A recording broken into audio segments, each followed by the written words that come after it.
Mas Yusuf, apa kabar? Mas Pras, Mas Gunara. Sumringah ya? Iya, sudah dapat kopi kan? Oh, sudah.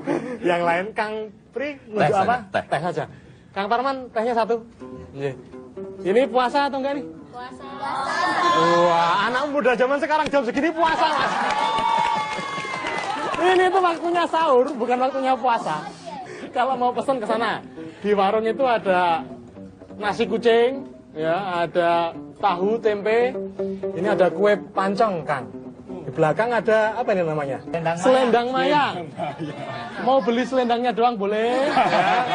Mau beli mayang, ada yang namanya mayang di sini? Oh, enggak ada. Iya. Monggo, Kang Yusuf, sambil dinikmati. Aduh. Saya kalau suasana sahur gini selalu ingat dengan peristiwa ketika Bung Karno ya mengajak Perdana Menteri Rusia Nikita Khrushchev ke Istana Cipanas. Dalam perjalanan mereka ngobrol asik, kemudian sampai di istana jamuan makan ya kan ya. Nah ini mulai dikeluarkan ini makanan-makanan. Sampai suatu ketika ada mangkok isinya air, kan? This is kobokan. Oh kobokan, woi, thank you. Minum sama Nikita Khrushchev. Semuanya bingung. Tapi Pak Karno tidak mau tamunya tuh malu. Jadi, do you want some ice? Tambahin es diminum lagi sama Bung Karno. Itu bagaimana Bung Karno itu bersifat memuliakan tamu. Kemudian bersyukur atas keadaan yang ada saat itu yang dinikmati. Kalau nanti adanya air kobokan, air cucian, diminum. Itu adanya itu. Iya, disyukuri, betul. Syukurin lu. Saya boleh request lagu nggak, Mas? Boleh. Saya baru keluar album nih, Mas. Liriknya cuma satu kata. Oke. Sahur gitu bisa kan? Sahur. Ya. Refnya gini kan? Sahur. Kang Pri ini seperti saya, beliau adalah seorang sufi, motivator, kemudian kartunis, ya, akan bicara banyak, buka-bukaan tentang bagaimana kita mencapai kebahagiaan nih sesungguhnya, Kang. Kebahagiaan ini menurut saya adalah tentang mengolah rasa bersyukur. Ya. Kalau kita pandai-pandai mengolah rasa bersyukur, kita akan sangat dekat dengan kebahagiaan. Menurut Kang Pri gimana? Ya, syukur itu kadang-kadang butuh diundang kedatangannya. Ya. Oke. Seluruh aspek fisik kita saja sebetulnya adalah proposal untuk mensyukuri nikmat. Iya. Dan kadang-kadang aspek-aspek di dalam diri yang sudah terintegrasi ini, ini yang muncul, anehnya adalah perasaan kurang kita, ya, atas anugerah-anugerah itu. Adik kita, saya takjub loh pada rambutnya yang keriting ini. Ini vokalis. Vokalisnya Niji, Giring ya. Giring kebo tapi. Saya hanya membayangkan betapa penuh tirakat kalau ada kutu di dalamnya. Wah, iya. Kira-kira. Enggak, kalau adik kita ini salah menafsirkan kekayaannya, dia hanya akan menafsirkan rambutnya sebagai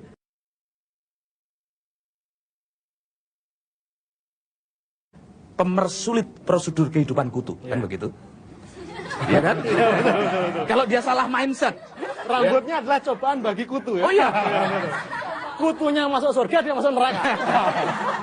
Kira-kira begitu. Kalau orang salah menginterpretasi modal-modalnya, yang muncul adalah perasaan meriang di dalam diri. Iya kan? Tapi Kang, memang sering ya interpretasi salah terhadap proposal tubuh kita ya Kang? Iya. Karena setiap kita itu ternyata, Kang Yusuf, itu memiliki perasaan inferior, rendah diri kepada apa yang menjadi milik kita. Ya, kita misalnya, kita melihat fakta gambaran pertama ini ya. Kita lihat di monitor ini. Ya. Orang bersin. Ya. Wahing itu bahasa Jawanya. Iya. Anda bisa melihat. Saya tidak pernah melihat ada orang bersin, kok matanya terbuka. Tidak pernah melihat. Pasti nutup mata ya. Coba Anda peragakan, Anda bersin sambil matanya melek. Ya. Itu statistik klinis mengatakan, itu tekanan bersin itu kuat sekali. Kalau Anda bersin sambil melek, bola mata Anda mencelat. Kita tidak pernah menyangka kan? Tidak pernah menyangka bahwa Allah itu membuat sistem yang demikian presisi, sehingga ketika kita bersin, mata kita ditutup. Itu untuk melindungi bola mata agar tidak keluar dari zona. Kedua, ya, lihat dengan tekanan itu berat sekali. Iya. Ketiga, nah, lihat mata itu bahkan baru mulut terbuka bersiap bersin saja, mata sudah melakukan warming up, merem dia. Ini dalam keadaan semacam kalau digugah, dek, sadar dek. Wah, itu kehilangan anugerah. Iya, jadi bersin itu sakit sekali. Wah, betul. Itu mending dipukuli orang sekampung nggak jadi bersin. Orang gagal bersin saja, itu bisa bete. Wah, bete bahasanya. Wah, gaul. Sufi kok gaul? Gaul banget bahasanya bete. Karena itu orang bersin harus mengucap alhamdulillah. Itulah Islam mengajar. Alhamdulillah bola mata tidak keluar. Itu kalau diurut-urut begitu. Kita lihat gambar bersin berikut ya. Gambar bersin berikut. Ya. Kita lihat. Oke. Bersin secara kedokteran itu menyemburkan puluhan ribu bakteri penyakit. Betul. Coba, itu kalau ditampung semprotan yang di depan itu, ya, itu cukup untuk bekal opnam kita. Iya. Kalau ada orang bersin, kok kita ngarep di depannya? Opnam. Luar biasa. Jadi ada sebuah metabolisme terapi yang didesain alam sedemikian otomatis. Iya. Jadi hanya mengingat bersin saja, keliru kalau orang itu tidak mensyukuri keberadaan eksistensinya. Dan tidak pernah ada orang yang berdoa, ya Allah, berikanlah aku bersin, ya. Iya kan? Coba orang tidak dibuat bersin 4 tahun. Coba bayangkan. Iya kan? Tidak pernah dibuat bersendawa. Gelegean itu luar biasa. Bersendawa. Ya. Anda makan kok tidak gelegean. Itu kayak nembak ditolak. Nah, ini nggak pernah gelegean ini. Makan terus. Kira-kira begitu. Ya, Gus? Iya. Nanti kita teruskan. Iya. Kita akan ngobrol lebih panjang lagi tentang gelegean, tentang bersin, dan tentang nikmat-nikmat Allah yang terlewat. Tentang nafas, tentang keringat. Setelah satu lagu lagi. Sahur, sahur, sahur, sahur, sahur, sahur. Hilangnya keledai, saya tidak sedang naik keledai. Kalau saya naik keledai, saya ikut hilang.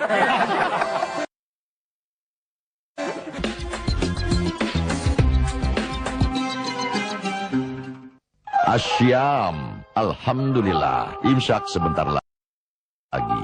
Kini saatnya menjaga agar nafas segar sepanjang berpuasa. Saya pakai enzim. The miracle of enzyme toothpaste. Saya sudah buktikan. Kini giliran Anda. Kayak monyet deh. Nyempil deh.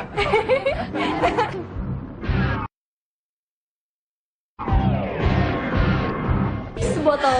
Siapkan diri Anda. Kami sedang mencari orang-orang lucu. Open Mic. Setiap Selasa jam 10:30 malam.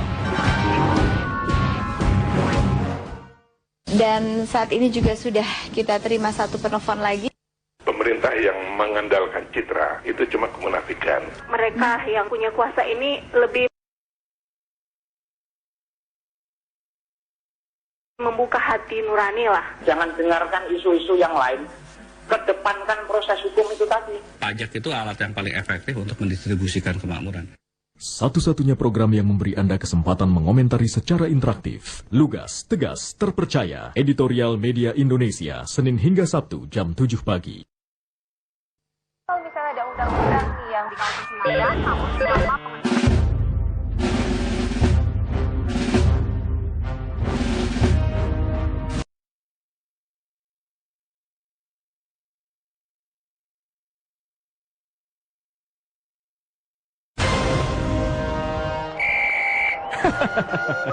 Gak olahraga, tapi tetap update beritanya kan?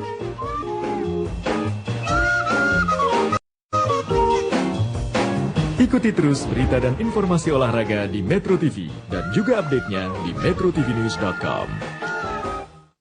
Ramadan adalah momen yang bernilai untuk mereguk tetes demi tetes ilmu yang bermanfaat. Diawali dengan niat baik, hati akan terbuka, pencerahan akan bermakna.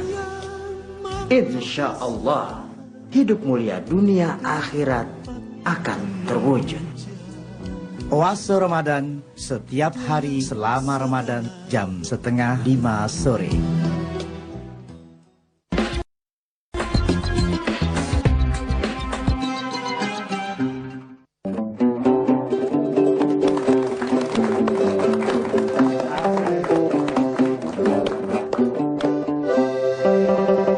Mas Giring. Maju sini, Mas. Wah,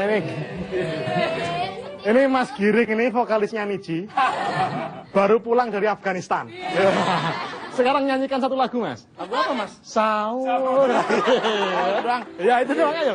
1, 2, 3. Sahur.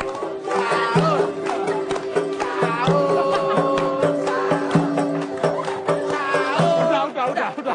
Keterusan nanti bisa satu album. Ini tanda-tanda orang yang menyuruh sahur tapi tidak puasa ya, begitu. Mukanya takjilan banget gitu ya. Tapi kadang-kadang Kang Pri, ketika kita mengolah rasa bersyukur, kita juga harus pandai-pandai memaknai kehilangan, Kang Pri.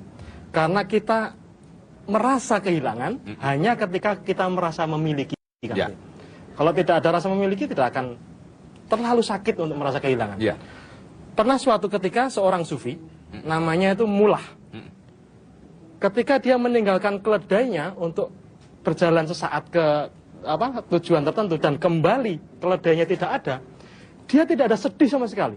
Justru dia berdoa, ya Allah, aku bersyukur kepadamu, terima kasih telah engkau hilangkan keledaiku. Yang mendengar tuh bingung, Mas Yusuf. Loh, kok malah bersyukur? Saya harus bersyukur. Karena pada waktu hilangnya keledai, saya tidak sedang naik keledai. Kalau saya naik keledai, saya ikut hilang. Mari kita mengingat seluruh firman-firman Allah yang berserak juga di alam semesta. Ya sebanyak pori-pori kita kan. Ya ada di dalam sistem metabolisme keringat kita. Coba kita nggak pernah keringetan. Iya kan? Dasar sekali. Iya kan? Iya. Coba ini, saya sampai sekarang belum memecahkan misteri kenapa menggeliat itu enak. Ngolet itu ya? Ngolet, iya. Sampai ada terminologi bercandaan bahwa menggeliat itu sedang pacaran dengan setan. Iya. Saking enaknya. Maka ada menggeliat yang saking enaknya melintir.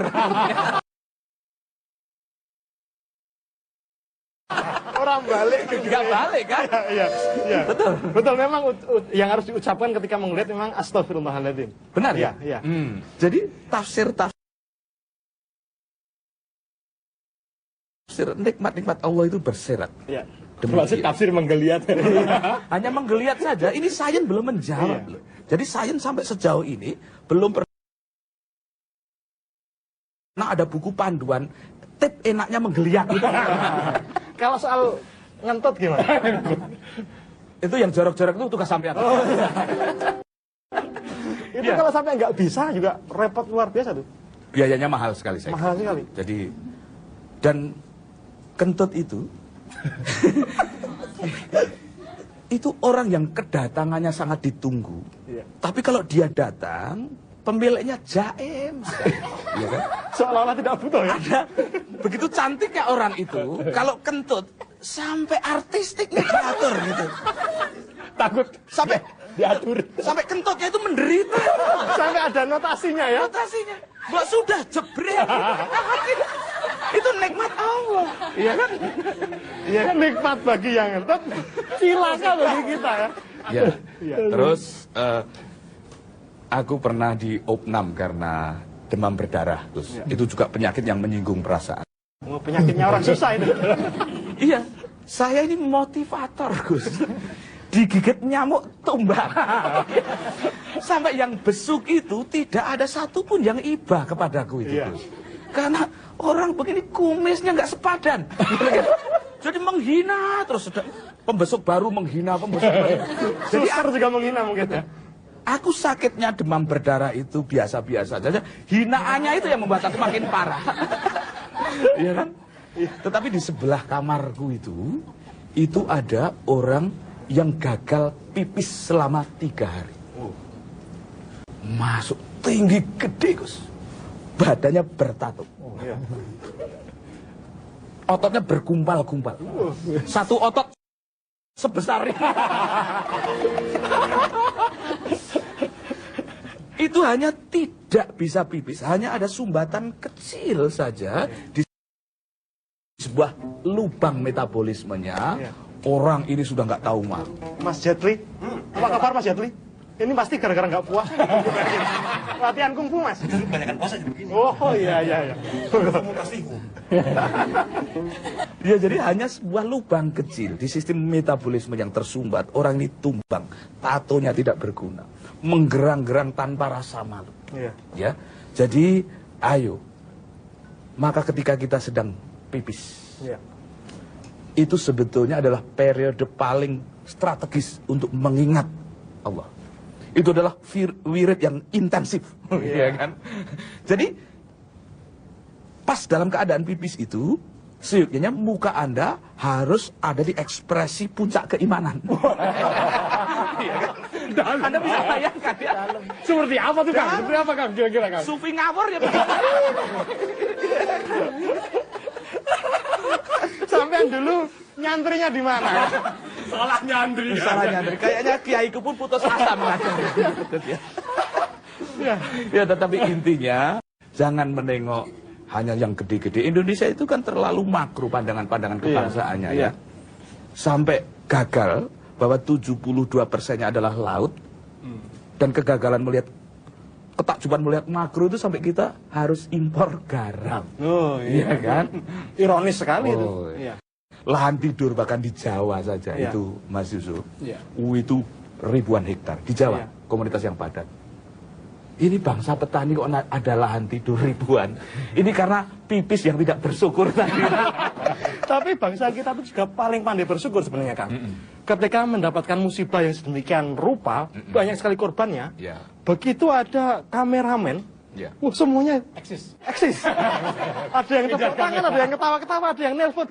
Masuk TV. Ini gimana ini Kang? Memaknai penderitaan sebagai pintu masuk ke rasa bersyukur ini Kang. Ya kalau zona yang kamera tadi itu agak sulit berdiskusi karena itu adalah orang-orang yang saking menderitanya. Iya.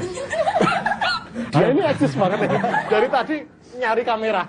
Orang kok bahagianya hanya kalau ketemu kamera. Iya. Itu kan musibah struktural. Musibah. Iya kan? Iya, ruwet nggak apa-apa bahasanya. Sufi itu kan harus nggak mudah dimengerti. Iya. Maka kita harus cari kata-kata yang bahkan kita sendiri nggak ngerti. Kira-kira apa sih itu? Kira-kira apa? Ya? Sahur.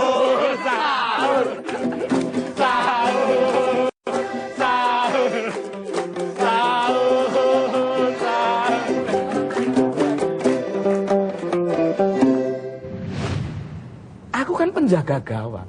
Sampai pertandingan berakhir, gawangku kan masih utuh.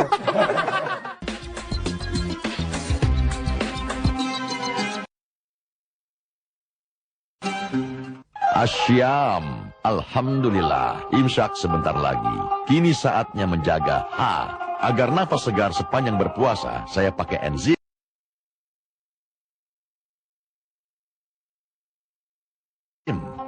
The miracle of enzyme toothpaste. Saya sudah buktikan. Kini giliran Anda. Jadilah bagian dari dunia informasi. Abadikan setiap kejadian dan sampaikan kepada pemirsa melalui kami di metrotvnews.com/whiteshot.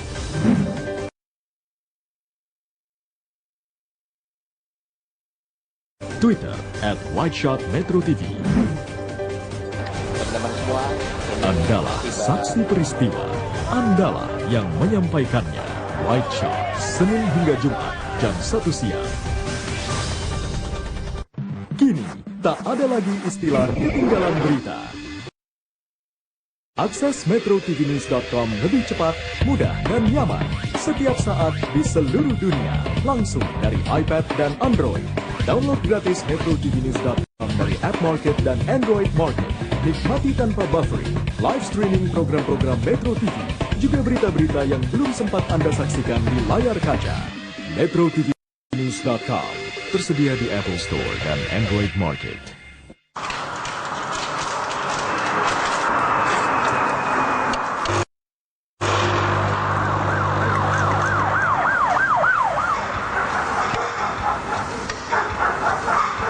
Yang sekarang masih berlaku. Senayan, namun selama pengecualian. Recharge your life with After Hours. Tuesday to Saturday at 1 a.m.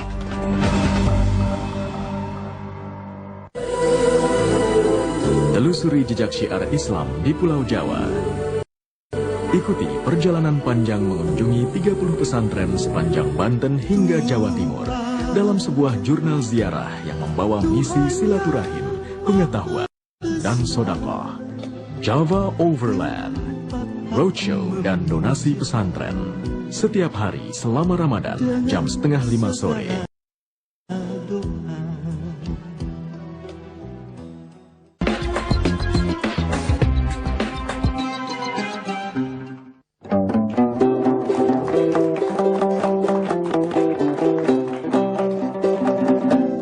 Asiknya nongkrong di tempat terbuka begini kan? Ya.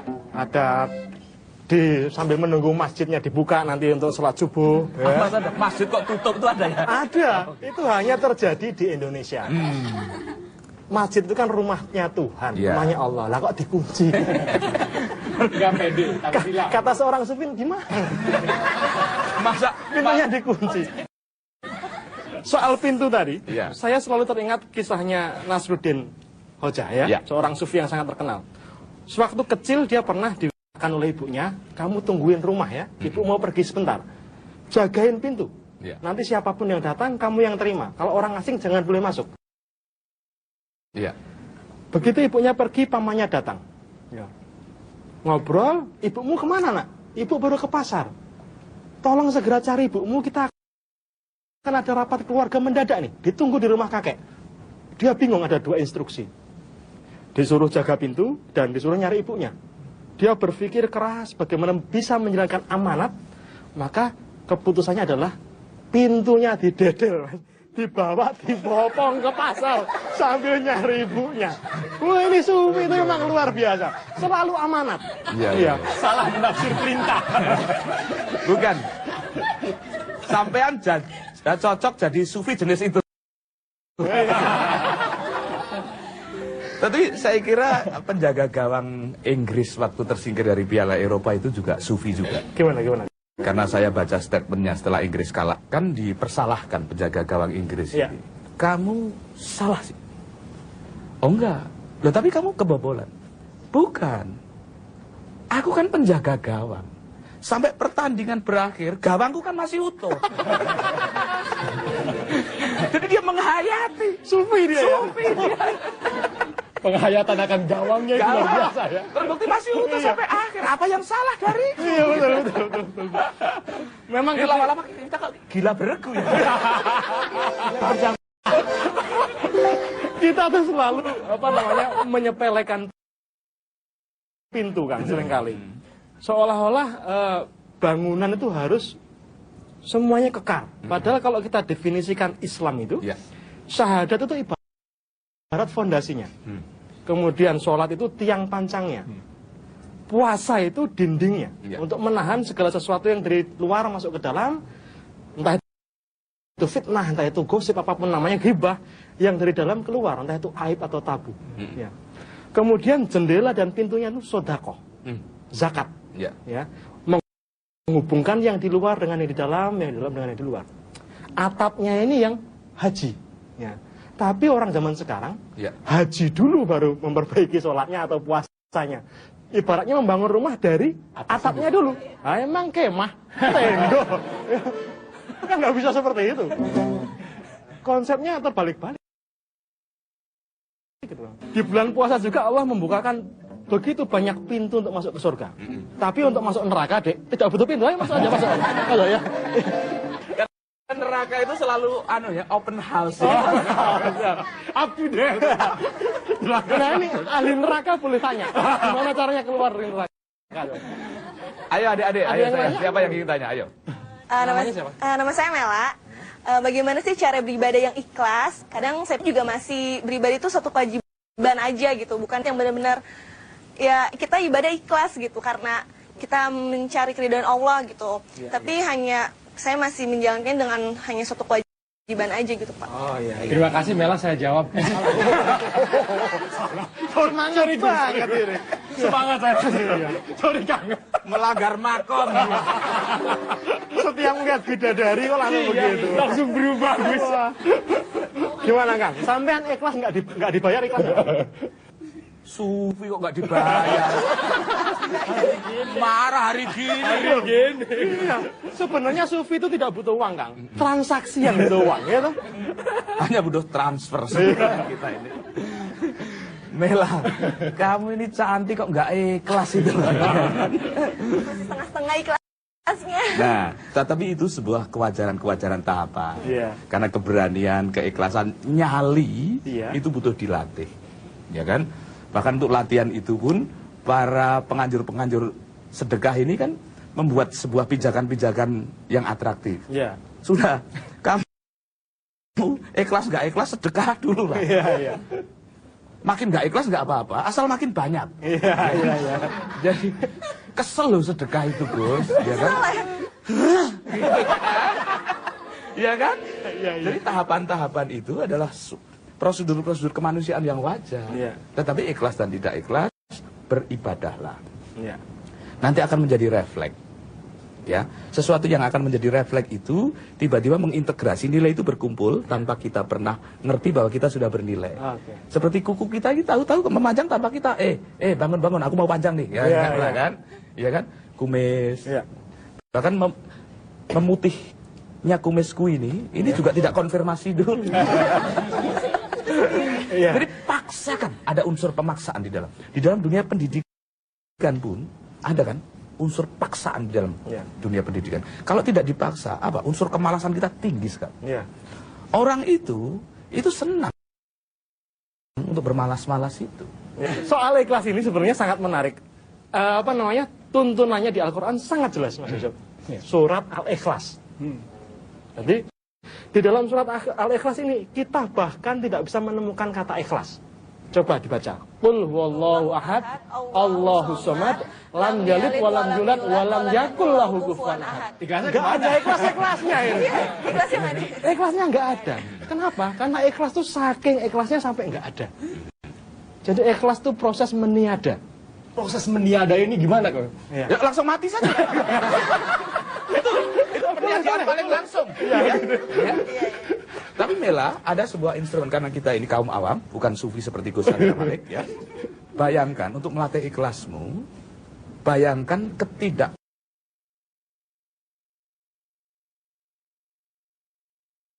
pantasan wajahmu ketika sedang tidak ikhlas. Ya, misalnya sholat kok menjadi kewajiban dan kamu ada perasaan kesel waktu sholat itu. Bayangkan kamu takbir sambil kesel, gitu kan? Misalnya begitu kan? Wajahmu akan menjelek hampir seperti setengahnya. Orang kesel itu tidak ada kecantikan yang tersisa. Ya, orang cemberut itu loss artistik. Kalau yang Mas Niji ini, ikhlas nggak ikhlas ya segitu. Itu maksimal itu udah. Maksimal, full itu. Sama.